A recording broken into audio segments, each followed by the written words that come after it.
When Ukraine received M-1 Abrams tanks from the US and Australia, nobody could have seen what would come next.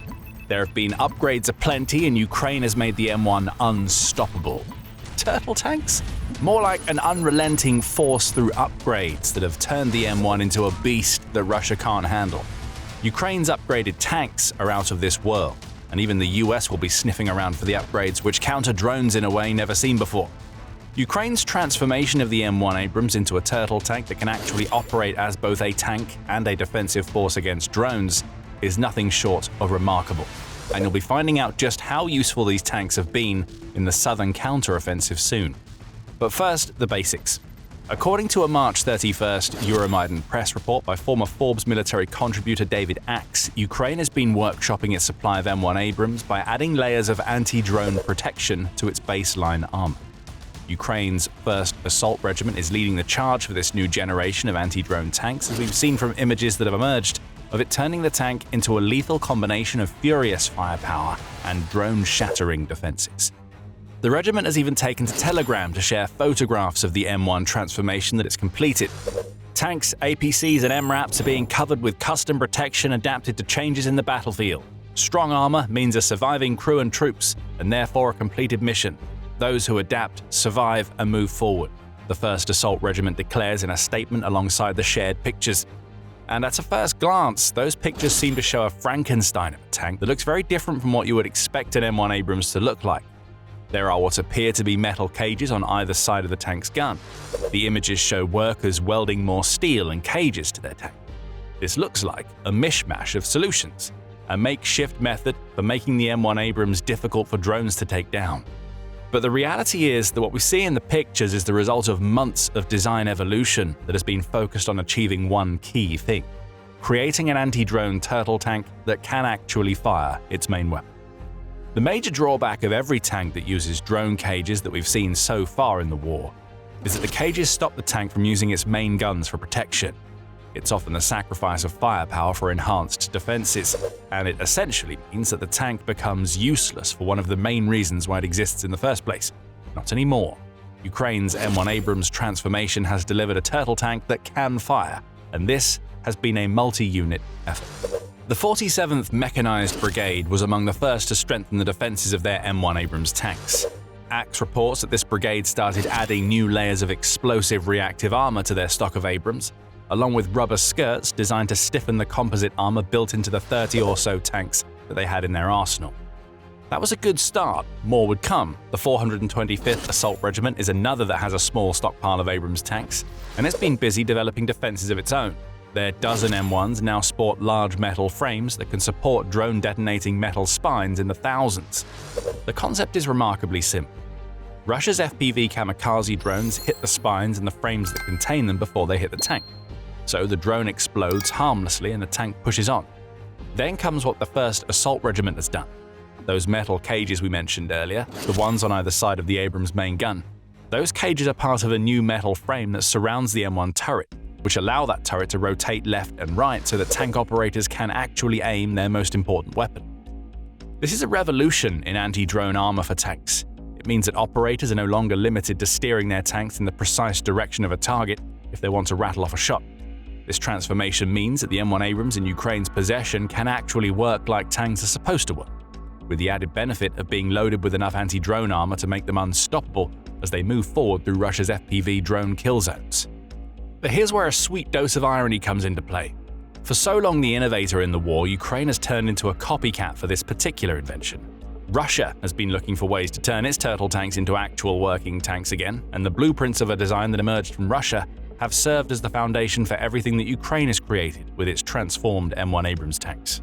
The Russian blueprints emerged toward the end of January, and they showed that Russia has started installing similar anti-drone cages into the turrets of their tanks, allowing turrets to rotate and fire.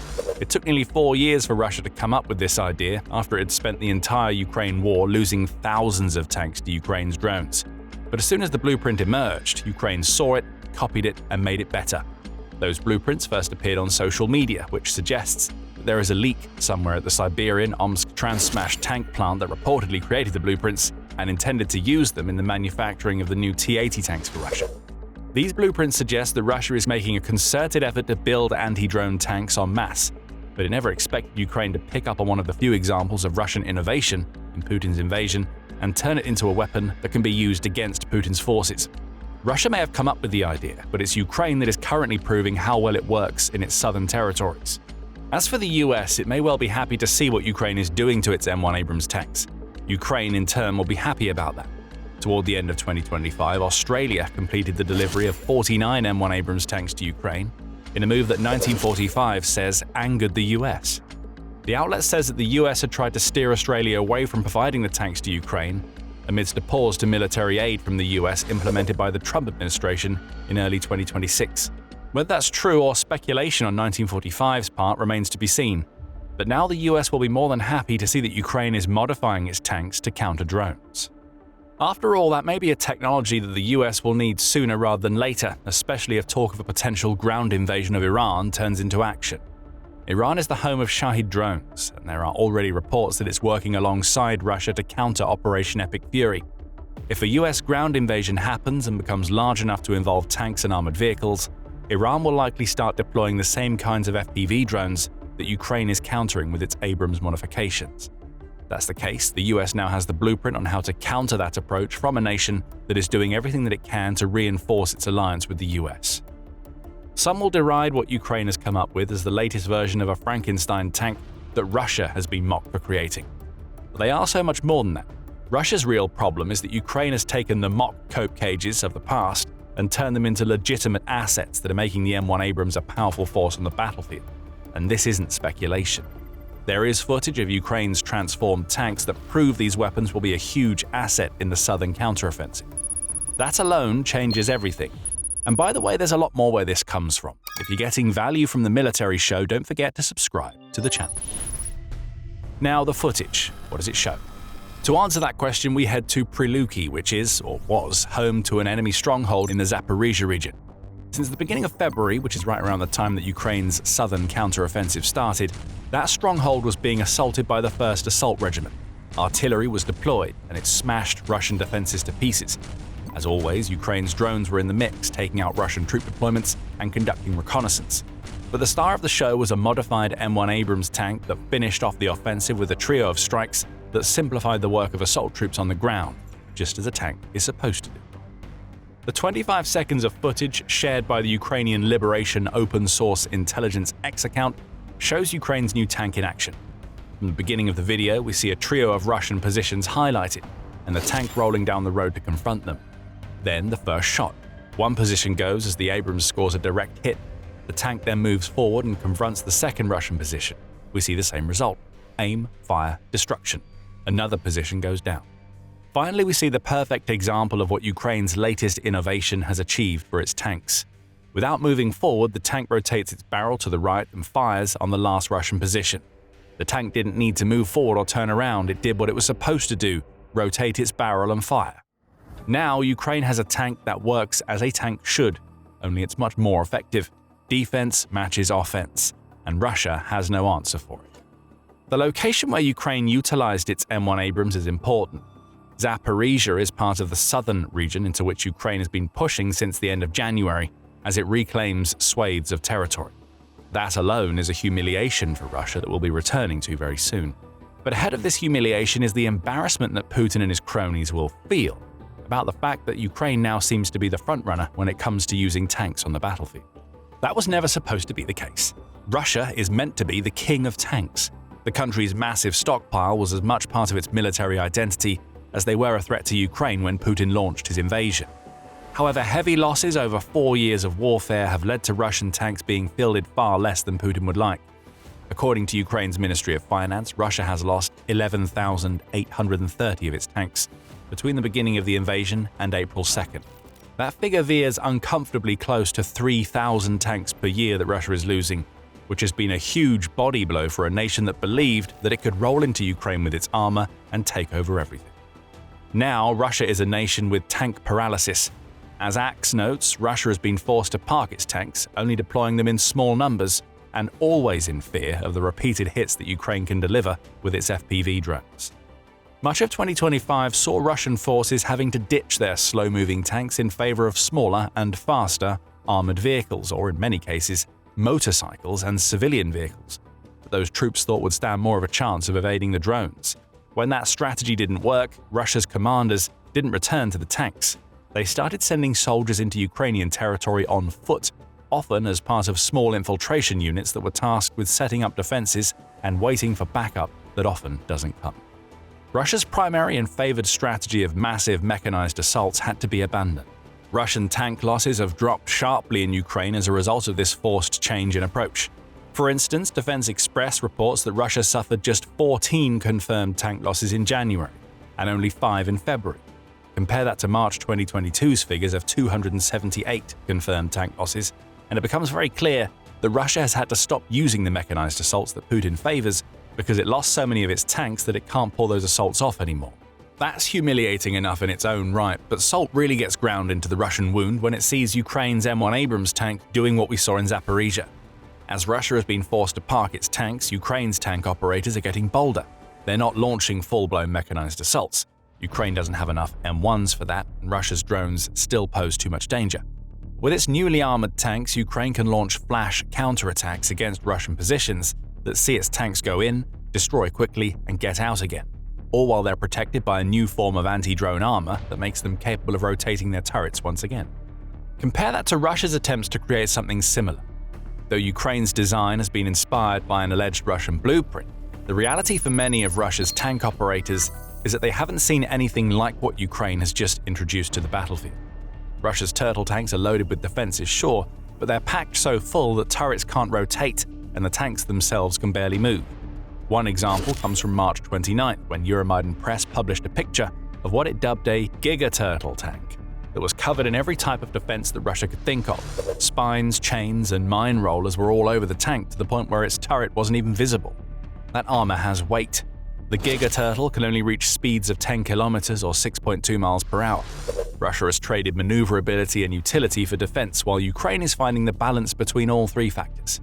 The Russian giga-turtle is a massive target that seems designed to force Ukraine to expend more drones and ammunition in taking it out, and nothing else. But Ukraine's M-1 Abrams modifications allow it to deliver firepower combined with effective defenses against Russia's drones. That brings us back to Zaparisia and Ukraine's southern counteroffensive. What Ukraine has managed to build here is ideal for supporting a counteroffensive that has been happening since SpaceX shut down Russia's access to the illicit Starlink terminals that it had been using to coordinate drone and troop movements across the front lines. The chaos in the Russian ranks that ensued created opportunities for Ukraine to push back against Russian occupiers, and, as we saw in Zaparisia, to use its tanks against isolated pockets of defenses that are cut off from their commanders behind the front lines. The drone gap widened in the grey zones that are beyond the front lines, as Russia couldn't communicate with soldiers that it had infiltrated into those regions. Ukraine is taking advantage of this by using its modified tanks to smash Russia's defenses, which sets the stage for drones and ground forces to mop up the remains and reclaim territory for Ukraine. It's an approach that has been working for over 2 months. By March 26th, the New Voice of Ukraine was reporting that Ukraine had liberated 9 settlements and 440 square kilometers, or just under 170 miles of territory in the Oleksandrivka sector. Russian losses have been extensive during this operation, which has countered Russia's attempts to create a buffer zone in Ukraine's south. Tanks like the M-1 Abrams have been leading the charge after reinforcing units such as the 425th Assault Regiment that we mentioned earlier charged south to deliver death to Russia's occupying forces. This is the sort of thing that Russia always tried to do with its mechanized assaults against Ukraine's defenses. Just as it improved upon Russia's blueprints to build its new M1 tank defenses, Ukraine has adapted Russia's strategy to allow for flash assaults using tanks that pave the way for the liberation of territory. Now it has tanks that can navigate through the drone-infested kill zones that Russia has attempted to create. That's even better for the southern counteroffensive. Though Russia's Starlink access has been switched off, it still has hordes of FPV drones of its own.